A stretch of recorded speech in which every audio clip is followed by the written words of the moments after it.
사랑과 은혜를 나누기 위해 제작되었습니다.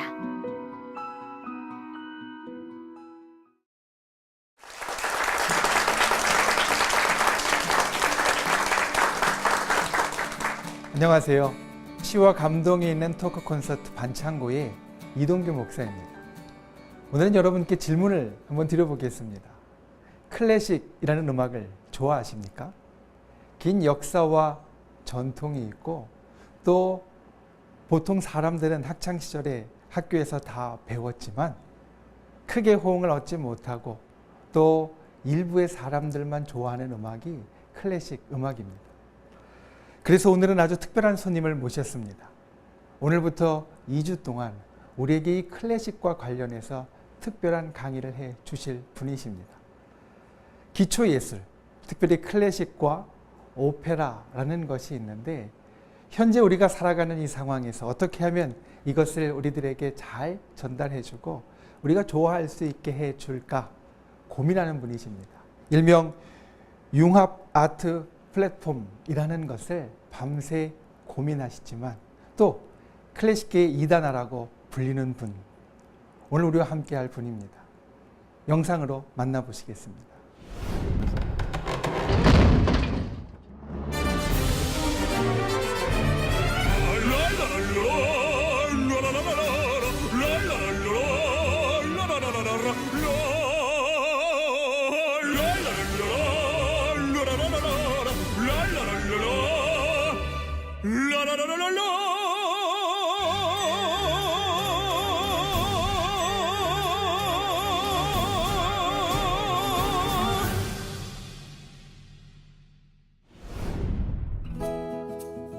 목회자 자녀로 태어나 어린 시절 공부와는 담을 쌓고 살아왔던 정경.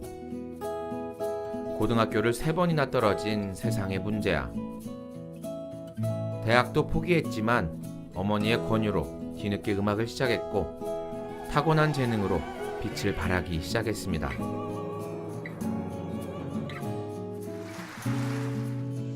늦은 시작이었지만 정통 클래식 오페라와 대중예술의 드라마를 합친 새로운 장르 오페라마를 만들어 세간의 주목을 받고 있습니다.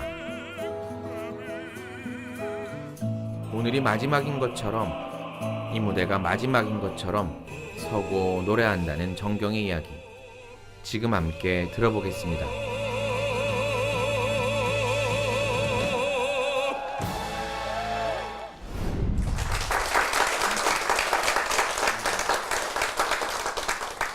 연 100회 이상의 초청 연주, 다양한 언론에서의 조명과 그리고 국가의 중요 행사에 초청받기까지 한국에서 가장 유명한 바리톤 가수 중에 한 분이십니다.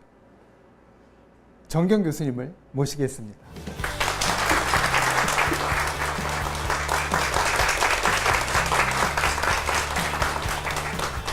교수님, 클래식계의 이단아라는 별칭을 갖고 계신데 사실 목회라는 사람으로서 이단이라는 이야기만 들어도 머리가 좀 복잡합니다.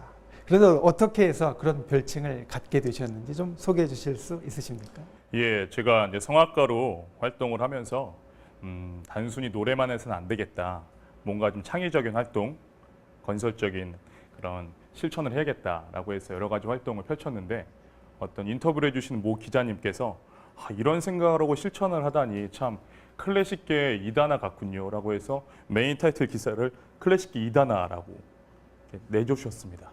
근데 그 뒤로 우후죽순 다 이제 클래식계 이단아라고 해주셔서 저는 실제로 이단은 아닙니다만 이렇게 비교적 어떻게 보면 예술에서는 좀 좋은 의미로 오히려 평가를 해주시는 것 같고 좀 파격적이다 이런 느낌을 주시는 것 같아서 종교하고는 전혀 무관하니 오해를 푸셨으면 좋겠습니다.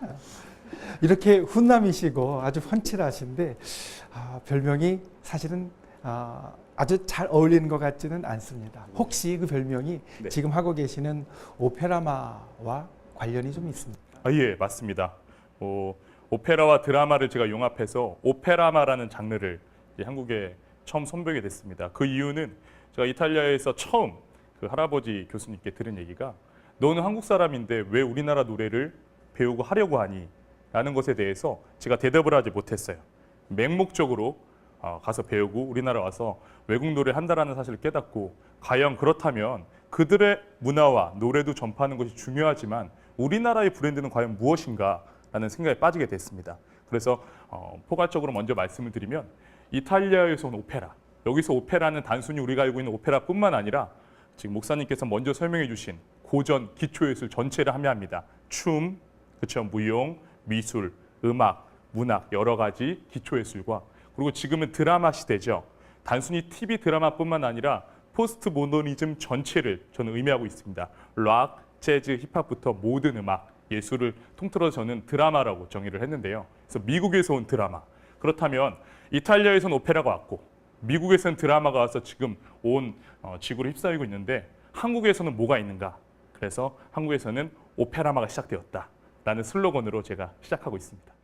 말씀하시는데 억양과 예. 몸짓을 보니까 아주 특별한 게 느껴집니다. 오페라마 기대하겠습니다. 네, 감사합니다. 클래식계 이다나 가수라고 소개를 해서 약간의 오해가 있을 것 같아서 정경 교수님의 프로필을 잠시 말씀을 드리겠습니다. 화려해서 제가 좀 보아야 되겠는데요.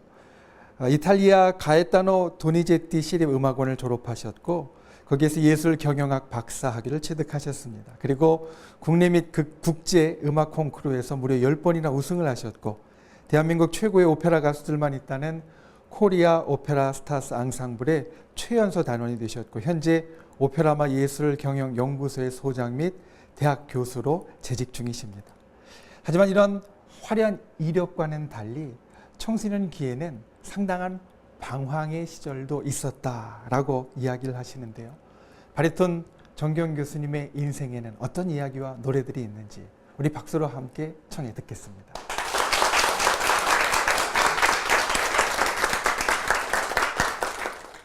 저는 최근에 이제 어떤 방송에서 K본부에서 나왔던 다큐에서 다뤘던 것처럼 인문계 고등학교를 나왔습니다. 보통 우리나라에서 성악가로, 음악가로, 예술가로 활동하기 위해서는 눈에 보이지 않는 절차가 있습니다.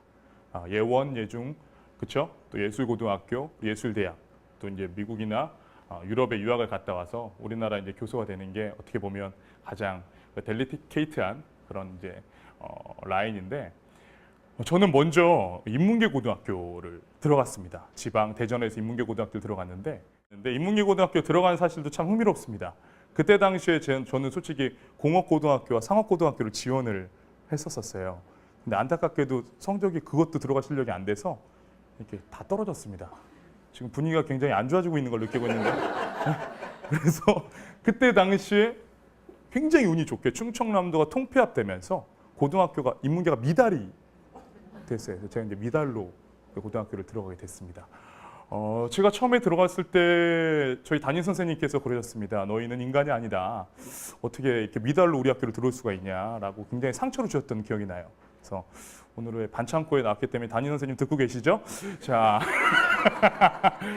그래서 고등학교를 다니면서 저는 솔직히 말씀드리면 사업을 그때부터 했습니다. 왜냐하면 고등학교를 졸업하고 나서 뭔가 좀 돈을 벌어야겠다라는 마음이 있었습니다. 집이 이렇게 부유하지 않았기 때문에 맨날 이렇게 집에서 어머니가 아버지께 넉넉하지 못한 사정이지만 말씀 못하시는 그 공기가 참 싫었어요.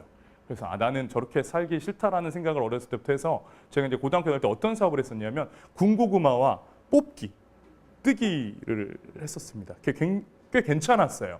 예. 그래서 이렇게 하다 보니까 그게 안 좋은 점이 하나가 있는데 바로 계절을 타더라고요. 그러니까 추운 가을, 겨울에는 괜찮은데 여름에는 약간 뭔가 이렇게 비성수기인 것 같아서 고민을 했습니다.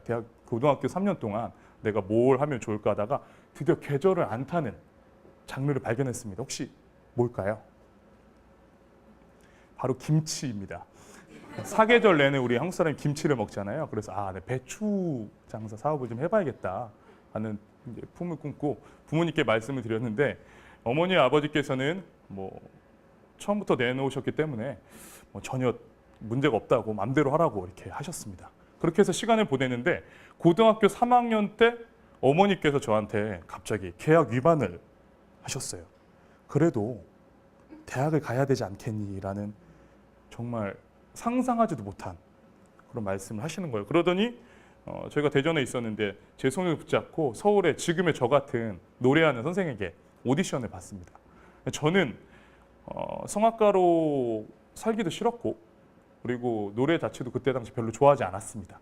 근데 어머니가 이렇게 불러서 서울에서 맛있는 거 사준다고 해서 가서 노래를 앞에서 이제 찬양을 아직도 나 가진 재물 없으나를 불렀던 기억이 나는데 그 선생님께서 이제 저의 노래를 듣고 어머니와 함께 본인의 방이 여러 방이 있었는데 다른 방을 이렇게 보여주셨어요. 거기에 그 방에는 CD가 한 5,000장 정도 빼곡히 있었습니다. 그래서 어머니께 여쭤보셨어요. 그 선생님께서 아들이 지금 목소리는 괜찮은데 집안의 재정 상태가 어떠냐. 내가 없이 해보니까 참 힘들더라. 여기까지 오는데 이 CD를 봐라. 이게 2만 원씩만 해도 1억인데 사줄 수 있느냐 라고 하셨어요. 어머니가 그 자리에서는 꾹 참으시더니 문을 닫고 나오셔서 조금 이제 눈물을 흘리셨습니다. 제가 음악을 시작하게 된 동기는 음악을 좋아해서도 아니었고 제가 원해서도 아니었고 어머니가 누군가에게 뭔가 서러움을 받아서 눈물을 흘리는 게 짜증나서 시작을 했습니다. 예. 지금 제가 처음에 얘기했던 것처럼 뭔가 좀 다른 스토리로 진행돼서 흥미로우시죠? 예. 그렇습니다. 그렇게 해서 이제 노래를 시작했는데 이제 대학을 이제 재수를 해서 들어갔어요. 수능을 보고 이제 처음으로 제가 고3 때 수능을 보고 그다음에 이제 떨어지고 나서 재수를 다시 해서 이제 서울에 있는 학교를 들어가게 됐는데 국내 안에서 음악 콩쿠르가 있었어요. 저는 이제 콩쿠르 대회를 나가기를 원했습니다. 하지만 그 콩쿠르 대회를 나가는 것도 지도 교수님의 허락이 있어야 나갈 수가 있어요. 그래서 만약에 제가 2학년이고 3학년 선배가 있는데 3학년 선배가 아직 실적이 없으면 제가 나가고 싶어도 올해는 못 나가게 되는, 이 선배 먼저 나가야 되고, 그래서 만약에 제가 교수님께 찍히면 나갈 수도 없는, 허락이 윤허가 떨어질 수가 없는 상황인데, 그래서 여하튼 나가게 됐어요. 어떤 상황에 대해서 한국 가구 콩쿠르에 나가게 됐는데 1차, 2차, 3차가 있었습니다. 근데 3차 파이널에 저를 제외한 다른 분들은 다 이제 S대학교 출신이었어요. 그리고 심사위원도 대부분 그 교수님이었어요. 우리 학교 그 출신 교수님은 안 계셨던 상황이었어요. 근데 이제 4명 중에 본선에 올라갔는데 상금이 1, 2, 3위까지만 있고 4등은 그냥 없었고 입상만 되는 그런 거였습니다. 저의 목표는 3등이었어요. 한 명만 이기자. 그럼 내가 3등 할 수 있지 않을까 했는데 제 앞에 부르시던, 저랑 똑같은 바리톤이었고 제 앞에 부르시던 그분이 가사를 틀린 거예요. 중간에. 저의 기분은 어땠을까요?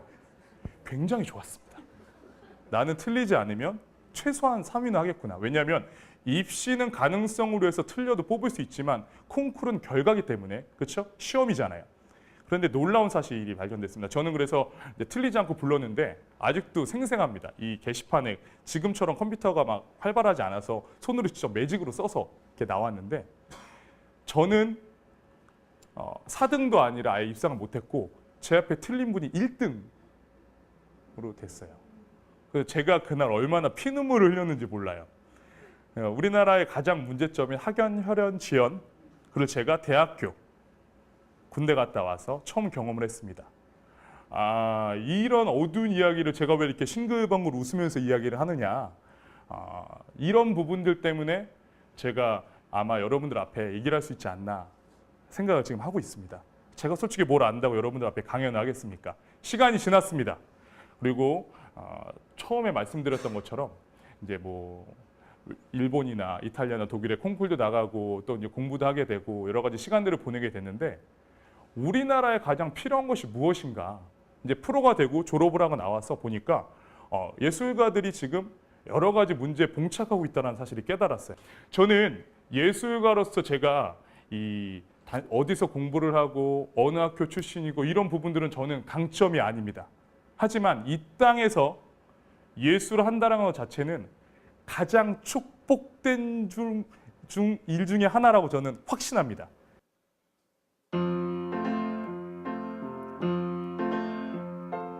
예수님이 좋아 좋아 예수님이 정말 좋아 우리 구주 되시는 예수님 정말 좋아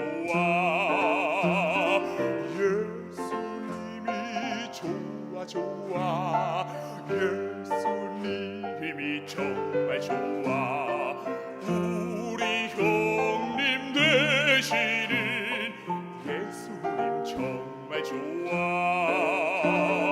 나를 위해 죽으시고 부활 승천하신 예수 길과 진리 되신 예수 영생 주셨네 할렐루야 할렐루야 예수님이 정말 좋아 우리 사랑 되시는 예수님 정말 좋아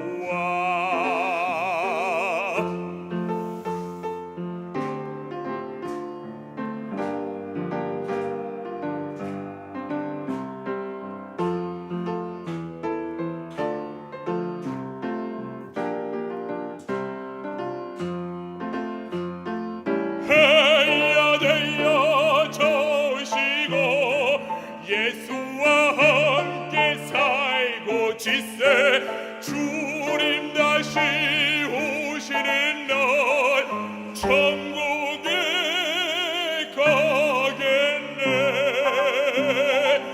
할렐루야 할렐루야 예수님이 정말 좋아 우리 모든 것 되시는 예수님 정말 좋아 예수님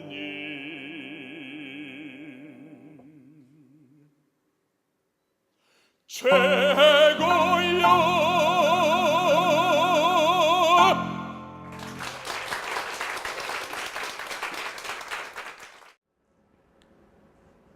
노래를 부를 때, 또 예수를 할 때, 찬양을 할 때 어떤 사람이 그 감동을 전할 수 있을까요? 경험이 많은 사람이 할 수 있습니다.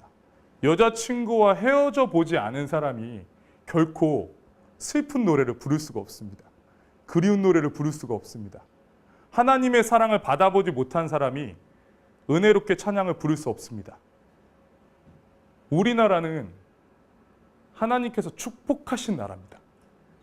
가장 큰 아픔과 문제점들을 우리에게 주셨어요. 그것이 어떤 정치, 경제, 사회적인 시각에서 분쟁이 일어나는지는 저는 잘 모르겠습니다만 제 입장에서는 이렇게 아파하는 사람들이 점점 늘어가고 있고 힘든 부분이 늘어나고 있을 때 예술가로서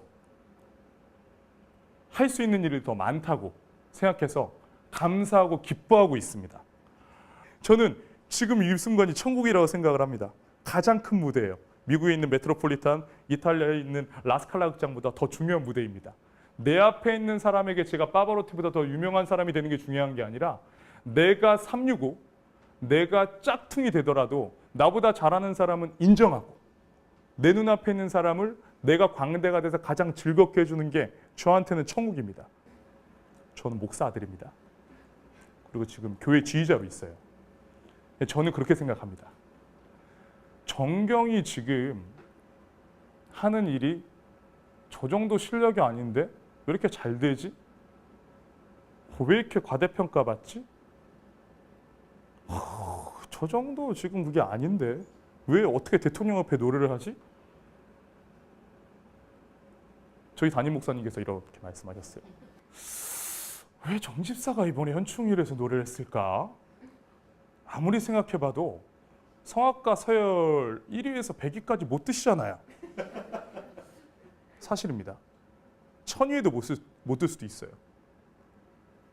제가 오페라만을 만든 이유 중 하나는 뭐냐면 앞에는 다 좀 멋있게 얘기하려고 이제까지 한 거고요. 또 솔직히 말씀드리면 제가 아무리 노래를 열심히 하고 20년 동안 30년 동안 잘해도 지금 먼저 스타가 되신 조수미 선생님과 김동일 선생님을 제가 이길 수 있을까요? 예, 다 고개를 절레절레 하셨습니다. 이길 수 없습니다. 인간이 만든 오페라 프레임에 저는 들어가서 넘버원 싸움을 하고 싶지가 않아요. 오페라마 프레임을 만들어서 그들을 캐스팅하고 싶어요. 저는 올리원 싸움을 하고 싶습니다. 이것이 제가 받은 응답입니다. 저는 삼류입니다. 저는 짝퉁입니다. 인정하니까 이렇게 마음이 편할 수가 없어요. 그전에는 우리나라에서 제일 영광된 무대가 뭐였을까요? KBS 교향악단, 예술의 전당 콘서트로서 협연, 그런 것들이 들어왔을 때 뺏기기 싫고 누군가 가져가는 게 싫어서 예민했습니다. 근데 이제는 어떤 정치적, 경제적, 사회적인 힘으로 그것이 날아가도 아무렇지도 않습니다. 다시 본론 들어와서 목사님 그러시는 거예요. 왜 들어갔을까? 끝나고 나서 또 물어보셨어요. 누가 거기다 넣어줬어요? 그래서 목사님, 전 목사님께서 전화해 주신 줄 알았습니다. 아니었나? 난 이번에는 안 했는데 센스 있게 넘겨주셨어요. 저는 확신합니다. 내가 좋아하는 것을 하려고 다들 노력을 하잖아요. 내가 좋아하는 것을 하는 것도 중요하지만 내가 해야만 하는 것을 하는 것이 전 더 중요하다고 생각합니다. 저는 노래만 좋아합니다. 하지만 노래보다 하나님께서 너가 사는 이 세상에 그것을 해야만 한다. 그것은 좋고 싫음의 문제가 아니라고 생각을 합니다. 무조건 해야 되는 거죠. 저는 예술가입니다. 배가 고프고 돈이 없고 어떠한 문제가 있더라도 이 무대에 약속한 시간에 쓰러져 죽더라도 반드시 이것을 지켜야 하는 게 저희 사명입니다. 그렇기 때문에 저는 예술가로 살고 있고 어떠한 인간 프레임으로 만들어 놓은 것들에 대해서 걱정하지 않고 죽음을 두려워하지 않으며 이 무대에 당당히 주님만을 두려워하면서 노래할 수 있습니다. 지금 제가 잘난 거 아무것도 없습니다. 주변에서 저보다 저를 더 사랑해 주시는 분들이 아무 이유 없이 기부하고 후원하고 도와주고 밀어주고 기도해주고 계십니다. 그렇기 때문에 제가 당당히 여러분들 앞에 세상 앞에 노래할 수 있고요. 누군가를 이유 없이 사랑한다는 것 결국 주님과 예수님께서 우리 인간에게 내려주신 사랑 중 하나가 아니었나 싶습니다. 나보다 남을 더 사랑할 수 있는 그런 마음이 저희 오늘 반창고가 아닌가 그렇게 생각을 하면서 마무리 짓겠습니다. 감사합니다.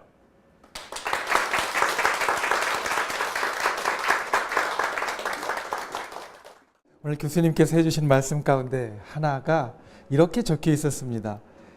정신 나간 클래식 음악가의 마지막 꿈. 도대체 무슨 얘기를 하실까 사실 기대했거든요. 그런데 정신 나갔다라는 이 표현이 바로 교수님이 갖고 계시는 그 열정, 뜨거움, 그리고 항상 모든 일에 다 쏟아 부으려는 것, 그런 것 때문에 나온 말이 아닌가라는 생각을 합니다. 다음 주에는 좀 더 특별한 강연을 준비하셨다고요? 예, 오늘은 어떻게 보면 성악가 정경으로서 바리톤 가수로서의 이런 모습들을 보여드렸다고 하면 다음 주에는 올바른 기독 문화란 무엇인가 참 예민하고 어려운 문제인데 그 부분에서 함께 대화를 나눠보려고 합니다. 다음 주 반창고가 더욱 기대가 됩니다. 여러분, 정경 교수님이었습니다.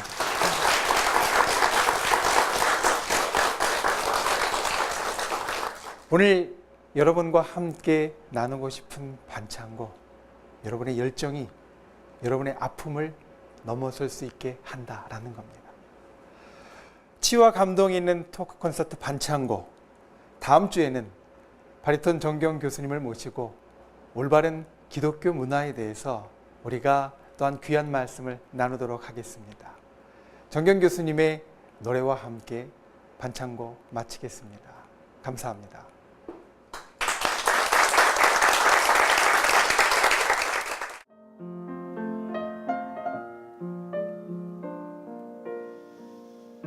참 좋으신 주님 귀하신 나의 주 늘 가까이 계시니 나 두려움 없네 내 영이 원할 때 내 맘 낙심될 때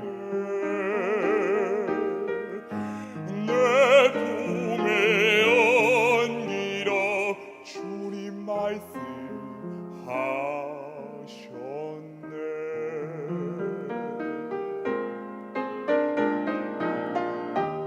광야 같은 세